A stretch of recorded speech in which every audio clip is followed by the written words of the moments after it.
Good morning, Facebook fam. What's going on with you? This is your girl, Neo Soul recording artist Lahla-Hadiya, back again for another segment of Morning Tea with Mommy. Y'all know the drill. Let me see those thumbs ups, those hearts, those happy faces. Let me know you guys are good. You guys are ready to get your day started. You're already blessed if you're on here because you're awake, alive, and breathing. So I don't have to ask that. Just got to let you know just in case you didn't. Um, so today's topic, I'm going to bring my mother on and then we're going to get into today's topic. All right, let's see what she's doing. Oh, she, that's scary.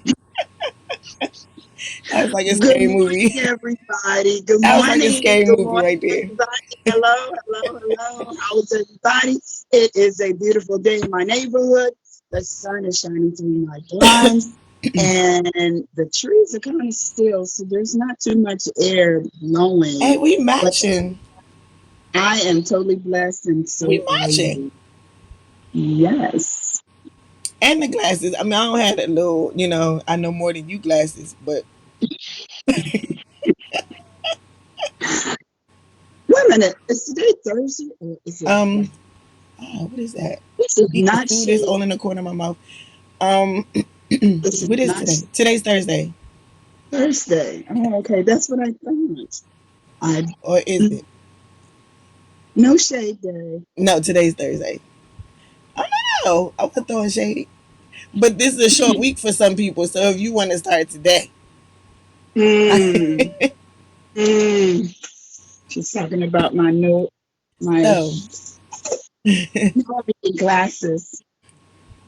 Well, yeah, actually, I you look had cute my though. You look cute. ultraviolets on, but You look amazing. Just want to let you know. thank you. So let's dig into this topic. Oh yes. I hope it stumped some of you to get you in here just to see what we was talking about. Cause you like, who's responsible? What's she talking about, man? What's she talking about? So glad you're here. So we've been talking about in season 4, putting in that work, getting to the root of it. And so continuing with that whole theme, we're still on our babies, we're still on our seeds. And so the question is, who's responsible? Whose responsibility is it? Who's responsible? Who's responsible for the outcome? Who's responsible for getting our youth to where they need to be? Who's responsible for our youth not being where they need to be? Um, yeah, who's responsible? Who's responsible? Well, I'm gonna start and shut up. Okay, I'm gonna You, start and shut. you don't Just never shut up. You ain't shutting my up. my answer is going to be quick, short, and to the point. Um, Our children were loaned to us by God. God gave us the responsibility of training up the child or children, whether it's 1 or 6 or 12 or 22, It's up at 6. as in my mom was one of 22 children. So whatever the number of children that we've been loaned, it's our responsibility to train them in the way they are to go. Mother Teresa, are you done? I'm You done. came on here already just for that one little statement. I doubt it. She's gonna have more to say, y'all. I'm Um, done. Yeah, I know it's unusual to drop the mic at the beginning of a show, but there you have it. so I'm hearing some we all are, or I'm seeing some we all are, the whole village. Yes, yes, yes, yes. And so we talked about a couple of segments ago, building the village, building the village. So the first responsibility starts with the parent, the person that God blessed with that seed. It is our responsibility as parents to build that village. And once Absolutely. we build that village, understanding that um, how you build the village and who you put in the village plays a part in the outcome. So, for those who like to call everybody uncle or auntie, um, Thank you. I need you to Oh start my being gosh. strategic in um, how you're throwing around that word, that phrase, um, or those words, because everybody should not take the position of uncle and auntie, because everybody is not equipped to be uncle or auntie. To be an uncle or auntie, to me as a child growing up, was like my second mom or my second dad. So whereas it was a little more um, fun to be around uncle and auntie, they most certainly held authority in our lives. And so being around them in the absence of our parents did not mean, oh, game on, we could do whatever we want to do. However, we did have fun, but it did come with some level of responsibility and accountability. So if those persons are not capable, or they're not on a level where it is up to par with what your desires of your children are, then they should most certainly not be auntie and uncle. So, kings and queens, brothers and sisters, please stop saying that unless it's meant heartfelt and they are playing the position. They're actually in the position and doing it well, because it is having an effect and an effect on the rearing of our children. So it is necessary that we look at who is in our village. Um, those people that we call friends, um, they need to have a clear distinction of what a friend looks like, which means that when we are picking and choosing our friends, bringing those people in our inner circle, it is important that we keep in mind that if we have children and if we are to have children, it's going to have an effect on how they view friendship. And so that again is necessary for us to look at when we are building our village. When we are building our village and when we have a village, it is necessary for us to have a meeting of the mind so everybody is on the same page. Ultimately, it is your first responsibility as parents to raise your child in the way that God would have you raise them. So, a meeting is necessary. A conversation needs to be had with those who are a part of your village. Anytime you are thinking of having a child, or if you have a child, it is necessary for you to have a conversation. They need to know what it is that you are instilling in your child. They need to know how far is too far, as far as information. And they need to know what needs to be brought to the head, which is the mom and dad, when something is brought to them. They need to know those things, and so if there's no conversation, then it's left up for grabs, and people, kind of do what they want, because they have that authority. You've given them that authority in that space, in that spot, in that position. So it's left up to what they think. To come out of their mouths, to raise our children. And so it is necessary to one know that we're on the same page, and if we not, we may have to rethink your position and whether you are fit for the job. um, Let me see, Van Sean, especially when folks are so-called dating or sleeping with someone, they need to stop telling us kids this is uncle or auntie, knows that's not the same meaning. Yes, yes, yes, yes. It is necessary. When you are dating, um, and I'm not trying to tell you how to date. I'm just trying to shed some light on some possibilities of why we have some of the outcomes we have with our youth. Um, when you're dating, it's a date. He's not uncle or auntie just so you can sneak him or her in the house. You know, she's not auntie. He's not uncle. Because what happens when you want to now expose the relationship? Who are they now?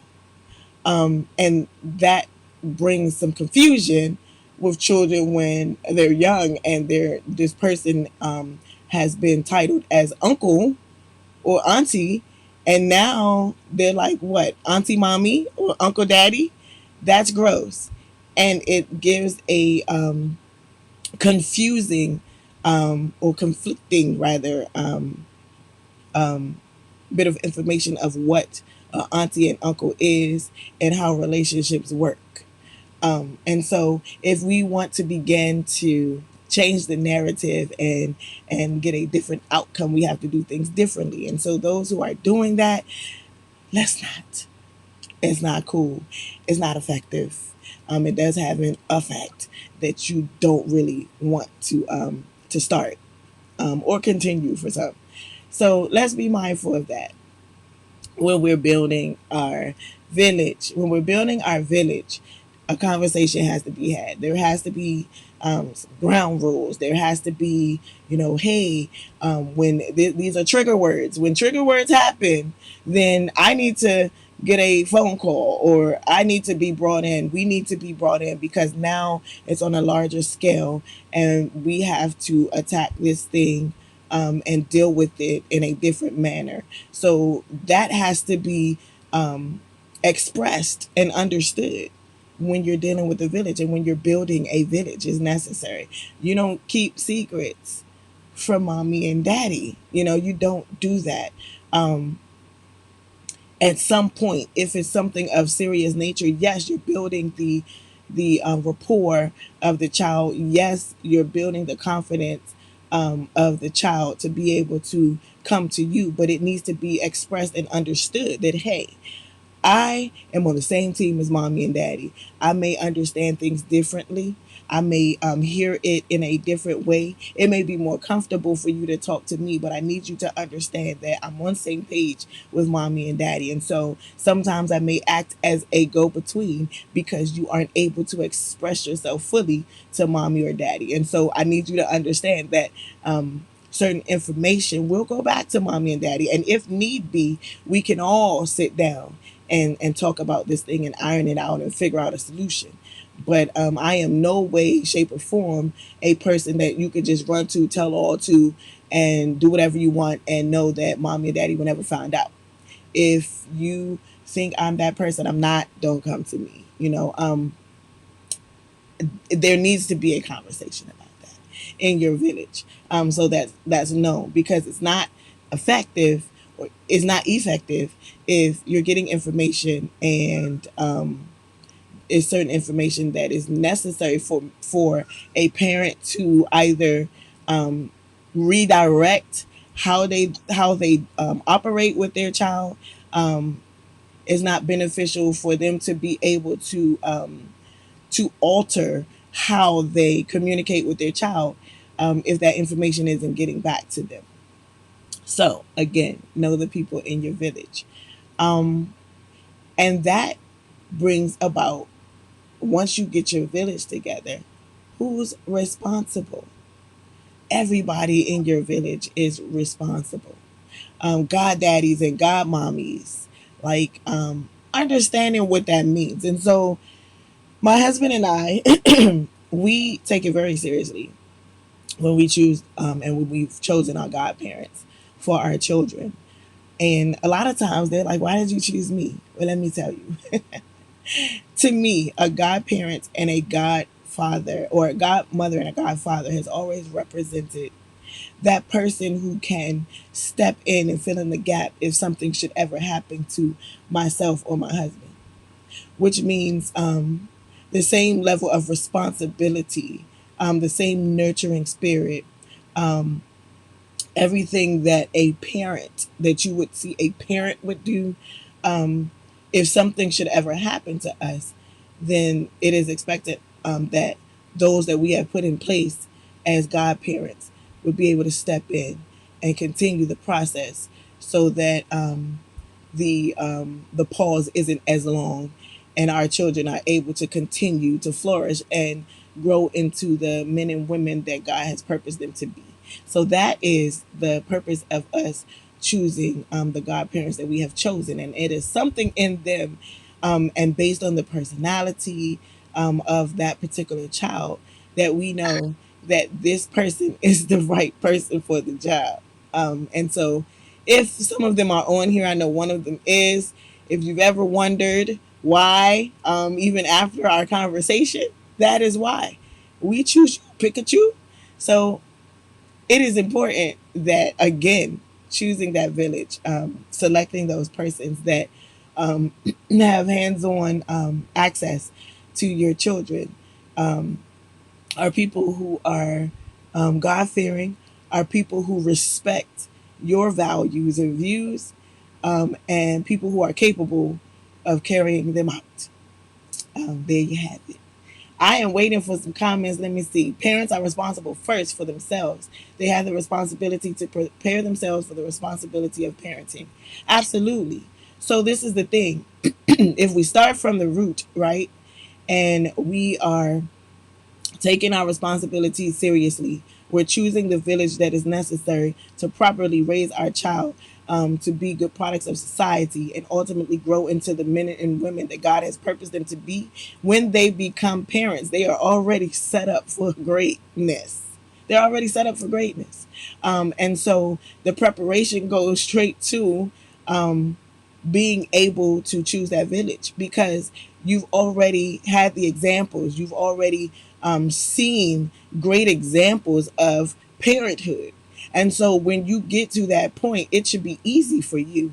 It should be a nice transition into parenthood. So, absolutely, I agree that parents are responsible for themselves. So, where we are right now, in the state that we are right now, those parents who need to pick up the pace and catch up to where it is that they need to be in order for the parenting to be effective and effective. Yes, you are responsible for yourself first. You need to take a look at yourself and see if you are where you need to be. Because if you're not, understand you're affecting a whole bunch of other people, a whole bunch of other people.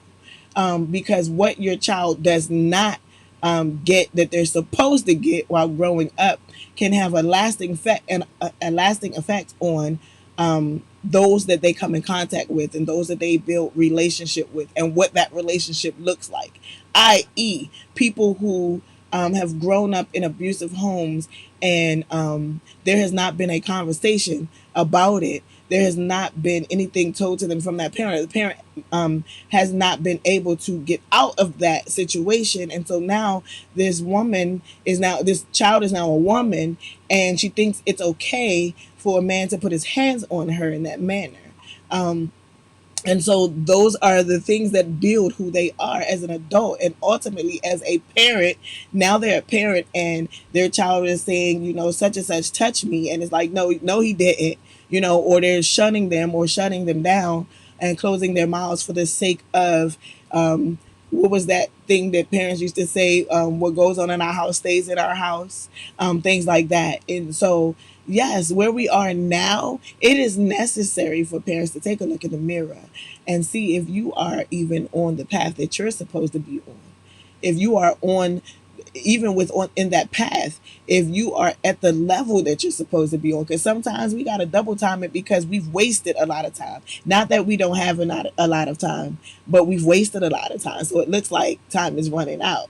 It is, because we've wasted a lot of time. So some of us need to double time getting to where we need to be, so that the narrative can change, so that things can be different, so we can have different outcomes. So yes, I believe that. I believe that the same values as a parent. What else we got? I see some lookers. Who's talking? Nobody's talking. Y'all just want me to talk today. Um, so yeah, like she coughing. You said you wasn't talking no more. What you got going on over there? So I can drink my tea before it get cold.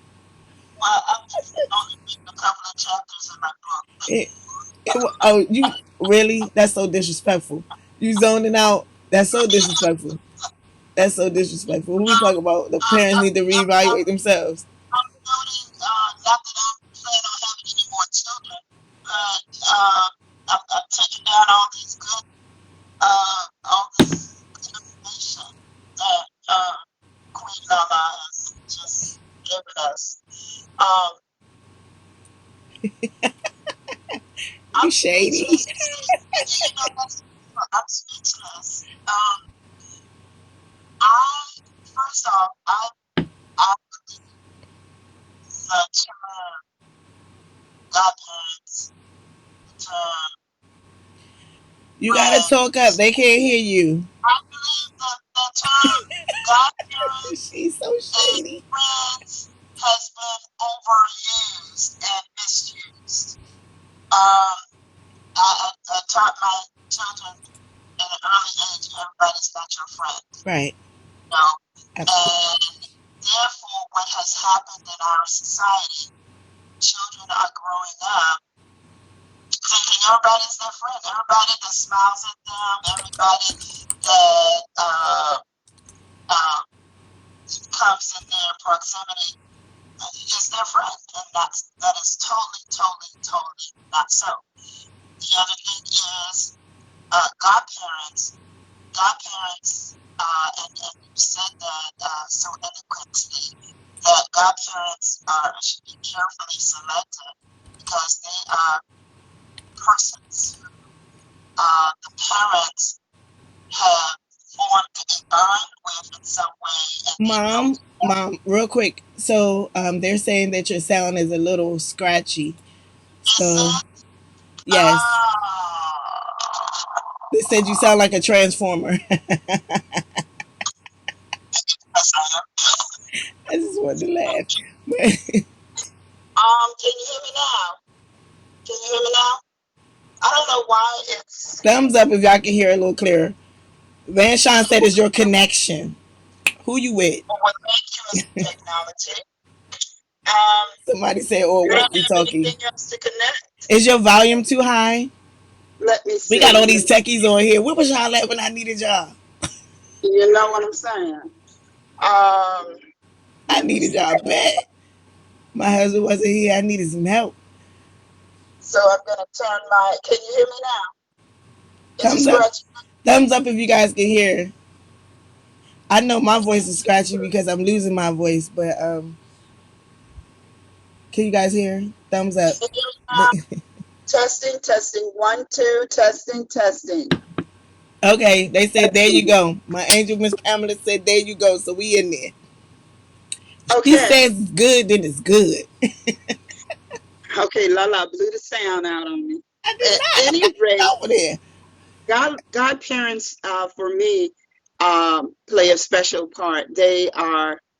I selected God was probably why I had few godparents. I don't think I really I had for my firstborn. I did have godparents, and um, they were truly godly parents. And that's I have a tendency to call godparents godly parents because they are persons who the parents have formed a relationship with, and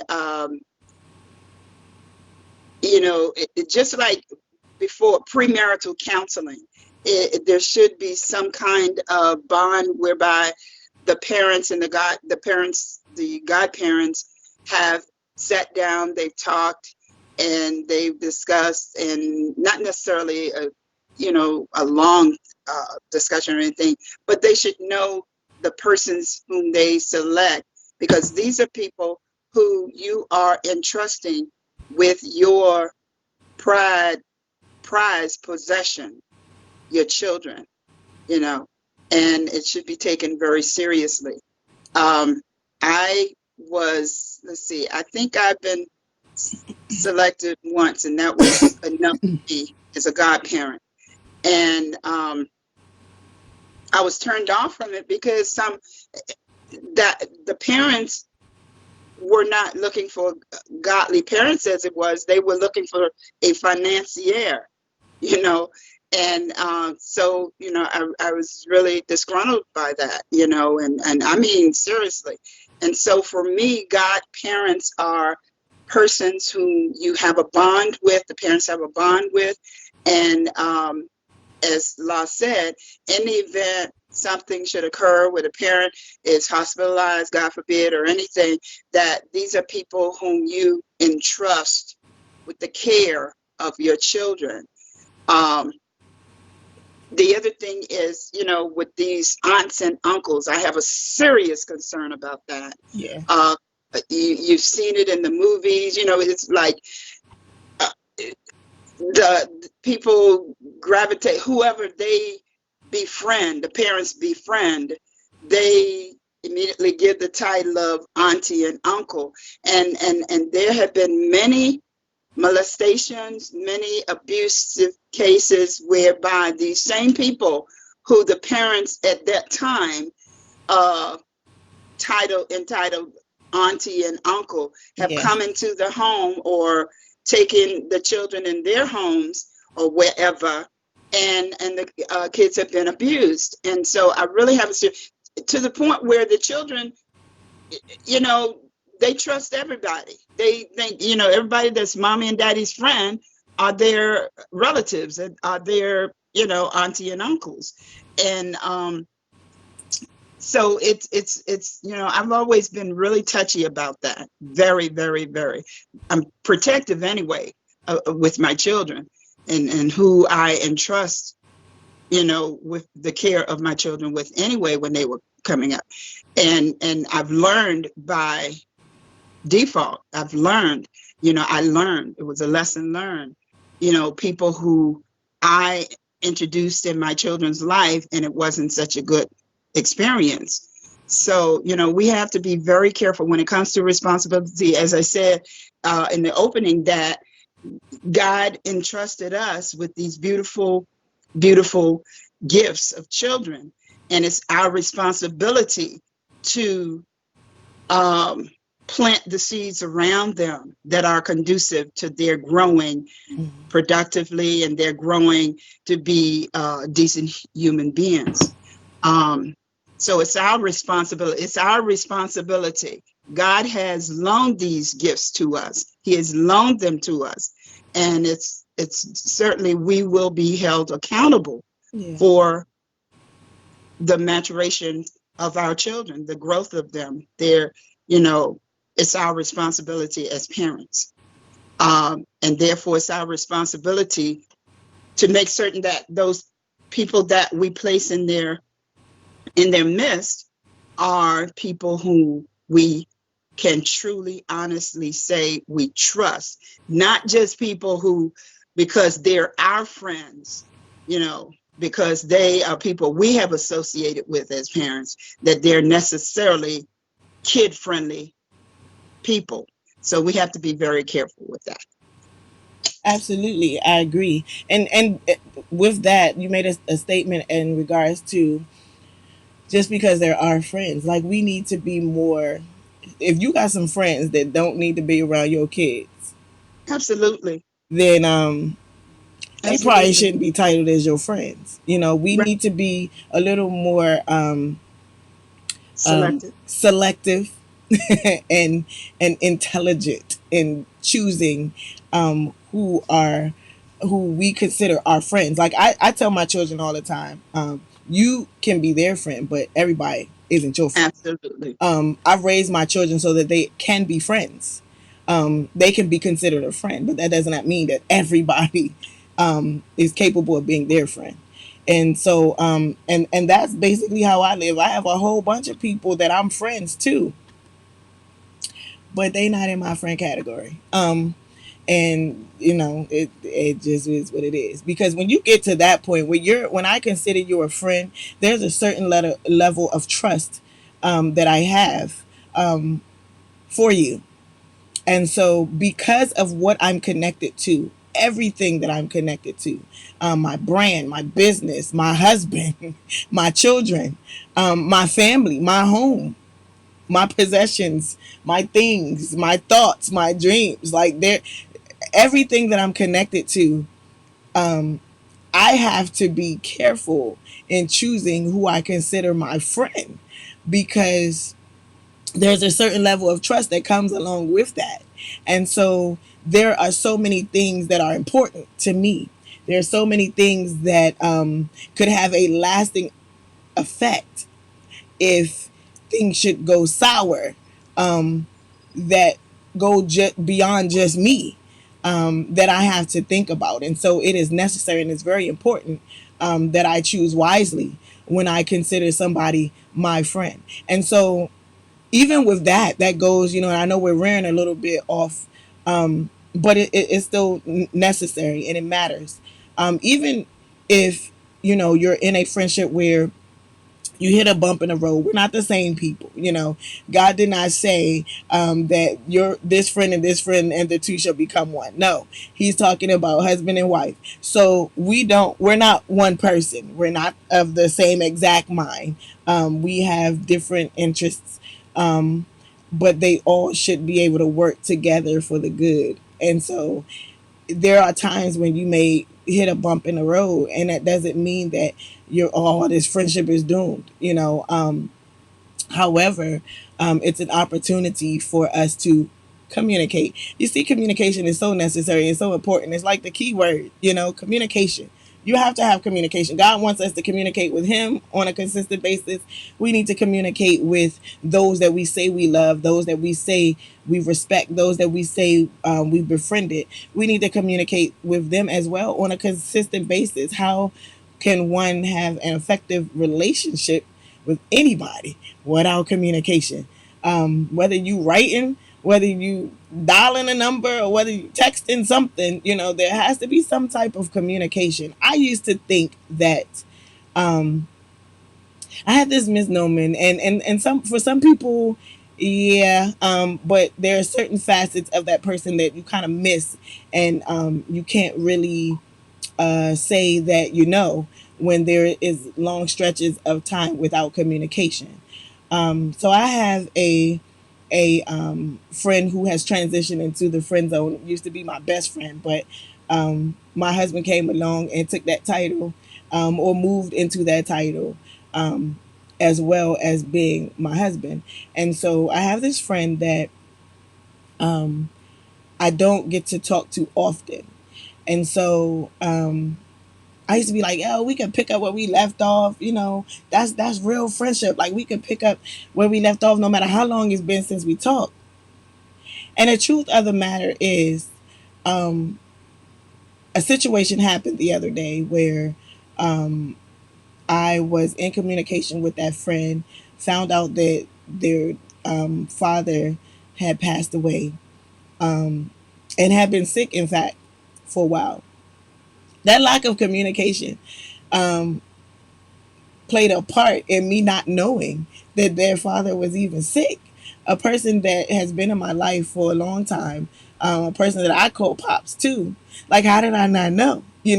And so I realized that having that stretch of time, like, that's a manipulation to ourselves to say, oh no, we can go years, and we pick up where we left off. There are certain things that if you don't communicate, you don't know. And so, how do you actually call yourself a friend, and let alone a best friend, if there is certain information that if you were a best friend, you would know? Staying in communication. You may not have to talk every day, but a consistent flow of communication is necessary in building a relationship. God tells us that we have to have a consistent flow of communication with Him in order to deepen, in order to strengthen, in order to build our relationship with Him. We can't just talk to Him when we in a situation. I can't just be there for them when somebody passed, to comfort them. Like, I gotta be there through the good and the bad. Like, God is like, yo, I need you to talk to me, period. Period. Not when something is going wrong, not when you need something, not when, we got a, situation. Like, if you are consistently and constantly talking to me, then I can guide you in the right way, so you don't even get to the point where you're like, I don't know what to do. I'm confused. What do I do, God? Like, if we are in a consistent conversation with Him, He's guiding us all along the way. It's a dialogue, constant communication. So yeah, that was an aside. Now we're back on the topic. And so with that village, I want to say this, because this is just how I feel, and it's respected. I thank God that I have a mom that understands where I'm coming from, because I learned from her. Um, your village, when you are selecting people for your village, and some people just kind of like slide into the position, because you have people who are relatives that they kind of just come with the package. And so even with that, it's like having a team, a village, a team. There is always a leader of the team. And so understanding that um, everybody stands in their positions, right? You got to be in your positions because you got to be ready whenever the ball is knocked to your end. And so if you're not in your position, then you're incapable of carrying out what it is that you were purposed to carry out. So you got to stay in your position. And that includes the parents as the heads, the mom and dad. You know what I'm saying? Like you have to stand in your position. That speaks so many volumes in what we're dealing with today with single parent households. And when I say single parent households, I'm not necessarily talking about physical. I'm talking about position wise, you being there for your child. Whether um, you guys realize at a later time that God didn't purpose for you guys to be together, and so now you're in separate households, cool, so be it. However, you still have a responsibility to co parent because you're both the leaders, you're the team leaders for the village that would be created to help grow and rear and raise and train your children in the way that they need to be so that they can clearly find the beginning of their path when the time is right. So, understanding your positions. When you're in a team and you're doing team building meetings, people have ideas, which is cool. It's awesome because even as a team leader, you don't have all the ideas. You know, that's the purpose of having a team. If you had all the ideas and you had all the answers, it would be pointless for you to build a team because you could do it all on your own. And so, understanding that persons who are a part of the team have to respect and understand and know what their position is and what the part that they are to play in that particular team so that when the ball is tossed to your side, you're in the right position to catch it and it doesn't fall out of the circle for somebody else. You see where I'm going with this? For society, people who aren't a part of the village, people who aren't a part of the team, for them to catch. If you're not in your position, you run the risk of our seeds, our young people, our youth, our future, our right now being tossed and going outside of their safety net, whereas where they need to be in order to gain all the wisdom, in order to gain all the things that are necessary for them to go out into that society, into that world, and flourish. So we all have to stand in position. So auntie can't be mommy. She can't be mommy if mommy's still mommy. You know what I'm saying? Um, you have to understand that. And so if you see something, say something, right? Say something to the team leader so that either the team leader can deal with the situation or there can be a meeting in the village so that we can strategize on how to deal with the situation. But nobody can stand in the position of the leaders unless there are times where I know somebody is showing me something when I was in the office and they're showing me something because I asked a question and they're like, yeah, well, this is what you do. And I'm like, here, let me let you sit here for a second. And I'm standing there. But that's if I move over and let you sit in my seat. You can't come into the meeting and sit in my seat. Like you can't. You got to sit in your seat. That's where you need to be because there are responsibilities for the person that sits in that seat. And so we have to respect that and understand that.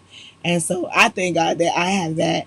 And I think that if we all begin to think like that, then we won't be met with so much resistance and it'll make for a better community of people helping to raise and train this child in the way that they should go so that when they are older they will not depart from that. And so Vanita said it earlier, they are already set up to be in position to be a parent, and so they don't have to reevaluate so much when they're in that position because they've had good influence, they've had good examples.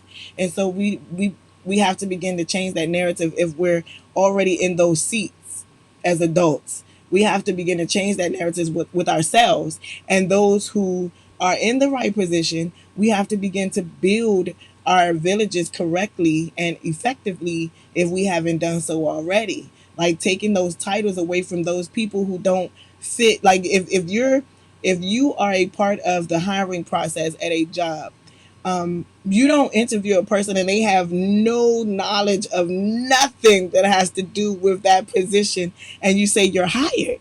You don't do that. Why? Because whoever you hire has to know the job in order for the company to grow and be effective and make money and everybody become successful, right? So these are my portfolios. My babies, those are my portfolios. Those are my works of art. That's my, those are my investments. My husband and I, it is important to us who we employ to be in those positions when it comes to building the village, because if you are not capable of fulfilling, we can be cool all day, but if you are not capable of fulfilling the job description in that seat, then you should not be in that seat, because that affects it ultimately affects the success of the company, which is the success of my children being raised the correct way, my children being trained the correct way, so that they can grow to be good products of society. You get that at all? A company has job descriptions. Absolutely. Absolutely. And so before you apply for a job, and some people are sought out, you have some people who know your skill and you wonder why you get that call. um, and they research you and they seek you out. There's some people who are like, hey, I'm the right person for the job, can I apply? However it happens, however the interaction happens, like, you carefully read the job description and make sure that that is something that you can handle, because it's affecting our babies. It's affecting our babies. And so, because I am very strategic in how my babies are being raised and trained, it is important to me that you get it right, because if you have children my age, guess what? They're going to be in society together. And I absolutely want my babies to win. I do. And so if I can help you help yourself, help your kids, then that creates less restriction and less distraction when my baby is out there flourishing. And so we all can get it together. You know what I'm saying? Like your child out there, my child out there, and they all straight winning. And so it's important to me to tell you that, because I want them to be in an environment where they have less distraction. So let me see. If you can't handle the position, get out the way. My husband is on the road this morning. List of duties and responsibilities. Hey, bro. My big brother is back on here. What a treat. So, like, yeah, I mean, I hope you guys are getting it. We got like about 15 minutes left, because I've been trying to stick to the time, because our techie, he be trying to cut us off the air. And so I gotta be on point with the time. So I know she has something to say, because the little creases in her little cheeks and her dimples is like going in. So what you got? I'm What you sticking got, Mama Lou? to the time. I'm not going to be caught being the one to run out the time. You got 10 minutes. All I need is 5 to wrap it up. Most of Go ahead. what has been said, you said a lot, and I'm certainly hoping that it's been taken, in the spirit in which it was given. We don't know it all. We just give you all that we know, and hoping that our audience will, with what you know, and of course, my foundation, of course, our foundation is the Bible and God, being God-fearing people. That's where I come from. I believe in surrounding my children, even now. I don't care, and this is a challenging thing, and I say this a lot to my bookends, La and her brother. I say, just live long enough, and you'll get it. You'll get the protectiveness of a mom. You'll get you'll really get it. Why moms oftentimes, even with their grown and gone children, we're still lurking if we have that mindset, we're still lurking because we always want the best for our children. Um, and the good thing is when you plant those seeds at the foundation of rearing children, uh, they may stray and they will in many cases go, you want them to go right and they're going left or vice versa. But at the end of the day, they they have that mindset, they have that foundation, and that they will always, we can trust and believe that they will always come back to the fold, and do that which is right. Um, like I said, there has never been, you back in the day when before I had the kids, I think it was Dr. Spock or whatever his name. There was some doctor who professed, he wrote this child rearing book from birth up to a certain age. But, parenting does not really come with a manual, except for the Bible, um, that actually gives you the that foundation that is lasting, the foundation that will go with that child forever, to death even. Um, and it's so important for us as parents to assume that responsibility. And that is good, bad, or indifferent. Know our children will not always go in the direction that we want them to, but we have to keep, stay encouraged. We have to encourage them. I'm reminded also of the prodigal son, where you have those kids who, I want mine and I want it now. I don't want to wait. I want whatever you have to give it to me now, And even in that situation, the father, where the son had gone off and, frivolous living and spent all his, well, but he came back and the father welcomed him with open arms. And as parents, that's where we are, no matter what our children have done. It doesn't say that you agree with what they've done necessarily. Um, but we do continuously love them. We support them with our love. And that's where I am at this point. I thank God that he allowed me the knowledge, the wisdom to rear my children, even through our Israel experiences. I don't think I did such a bad job. I don't think so. You I don't didn't, think so. did you? She didn't do bad, did she? Did she? I didn't do too bad. I think I came out all right.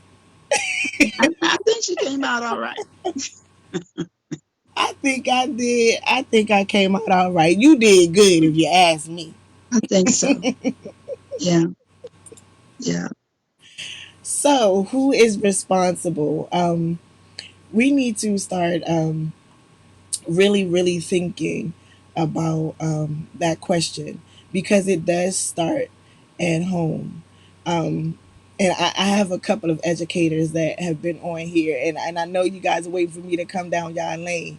Um, because, like, so my children's teachers, like, especially my 8-year old, she's like, I am so grateful for you guys because we're on it. Like we're always involved. Like we're always coming to her before she has to really come to us. And the reason why is because like they work to support us. You know what I'm saying? Like they don't work for us to support them in a sense of they have to create all of these things to get our children to a certain level. Um, what they're doing is reinforcing what we've already or we should have already instilled in our children. Like prior to any of my children going to school, they learned their ABCs from home. They learned certain those first words from home. You know what I'm saying? Those first little cool words, they learned them from home. Like it's so funny because I remember when my middle girl went to when she first started school, and so we had worked with her. She was in grandmama's summer camp. My mom was their camp lead. We decided to employ my mother as a camp director rather than sending them somewhere where we didn't have direct access to, what that director was about. And so we knew my mom was like up to par, and if anybody could do it and shut the game down, it was Mama New. So they had grandmother summer camp. And so that summer, I remember we were drilling into our middle girl her name and how to spell it and how to recognize it. And to the point where when she got to school, we had the parent teacher conference. And so we're all sitting in there. And the teacher was like, so, she doesn't have to say her whole name. So they were asking her what her name was. And then it was like, write your name on the top of the paper. And so her name is Nevaeh Kathleen Laura Cookie Castro. And she literally would write that whole thing on the top of her paper. And the teacher was like, so we don't, she doesn't really, I said, no, we worked hard. We worked hard for her to know what her name was, how to say it correctly, and how to spell it. So she will absolutely write her whole entire name until it is embedded into her soul, where you can quiz her on any day of the week and she can tell you how to spell each name in her names, right? And so, but it was so funny. We always laugh about it because, like, that's the type of parents that we are and that we were to our children growing up. And so, even now, like, my teachers know all you gotta do. Like, their teachers, yo, shoot me a text. I don't care where I'm at. We gonna handle the situation because we not gonna have no problems out of the Castro children. They know they go to work. Like we go to work. That's their job to go and get all the information that is necessary for them to pass the test, make the grade, and move to the next level. That's their job. And so as we are at work putting in our 8 hours, they at school at work putting in their 6 hours, 6.5 hours sometimes. So our teachers, their teachers absolutely know, like, yo, all it takes is a text message, a phone call, and you ain't gotta wait a whole week to get results. Like, they are employed to support what we should have already been instilling in our children. And so those who wait to send their children to school for the teacher to fix them, or for the teacher to raise them, then you have to understand that the results that you are going to get are not going to always be favorable, because one, Absolutely. they have, like, I think 6 kids is a lot. And they all mine. Like, I don't have a choice. I can't walk away. But these teachers have 25 and sometimes 30 children from 30 different households. So for you to have that misnomer that you just send your kids for them to fix them, for them to raise them, like, yo, no. It's not what we doing. That's not what happens. That's not their job. That's not their job. That's not their position. That's not their position. And so we have to understand that and walk in our position. Walk in the job description that was given to us when we were placed in the position that we were placed in.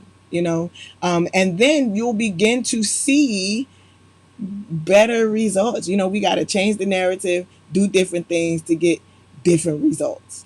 I Go ahead. I think I think at this point that parents, if nothing else, parents have developed a greater sense of Hey, Antoine. respect for the educators, in the sense that parents are now or have been doing the distance learning and the homeschooling. I have one of our friends, one of our village members, who is, even after the official ending of the school year, she's still encouraging her child by introducing the skills that he will be introduced to next year. And I was just so happy, glad to see that. Learning is a partnership, but it starts at home with the Yeah. parent.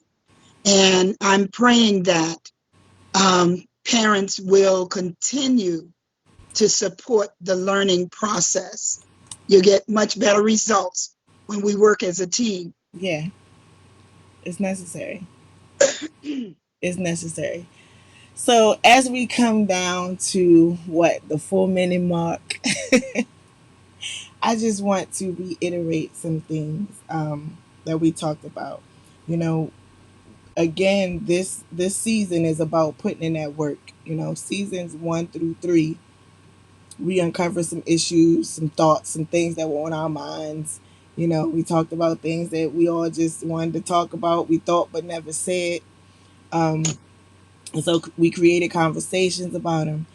But season 4 is about putting in that work. And so this whole entire week, and I want to say we started last week, the end of last week, in regards to beginning to put in the work, like where does that start? And so it starts with our seeds. It starts with the seed that we put in the soil, our babies. And it's important for us to put the correct vitamins in the water. You know how you get the flowers and most people probably throw it out, but there's a little packet that you're supposed to put in the water so that it helps to help the plants live a little longer and grow better. Like we have to begin to think about those vitamins that we are putting in the water, um, to pour in the soil to help our seeds grow. Those vitamins are those people who are a part of our village. You know what I'm saying? And so you mix the vitamins in the water, right? And then the seed is in the soil. The soil is necessary.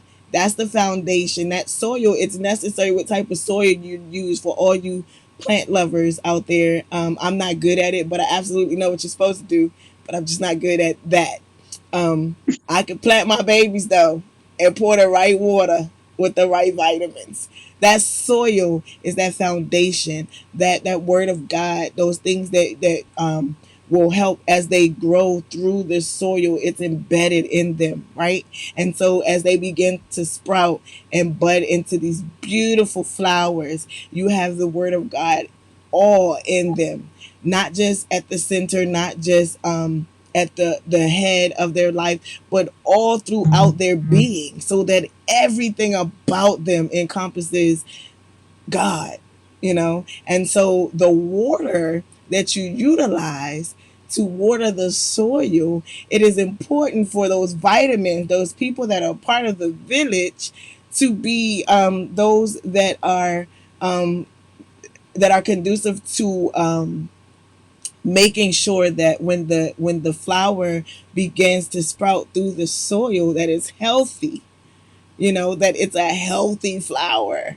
when it begins to sprout through the soil. And so it is absolutely necessary and important that we are strategic in who we put in our circle, to help with that. Teachers, aunties, uncles, sisters, brothers, grandmamas, godparents, and most importantly, you. So, who is responsible?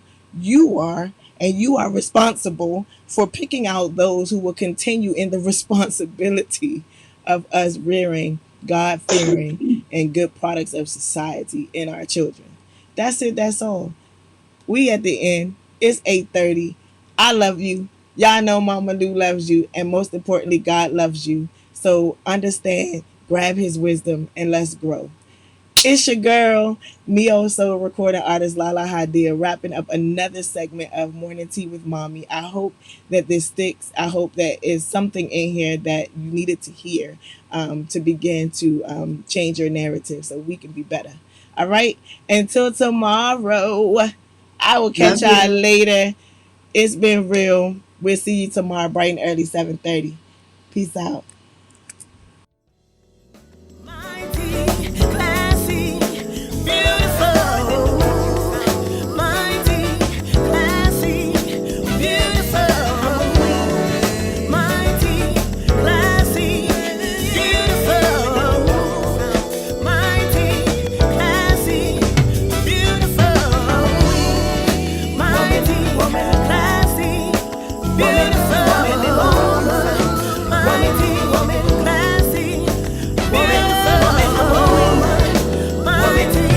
classy, mighty woman, classy,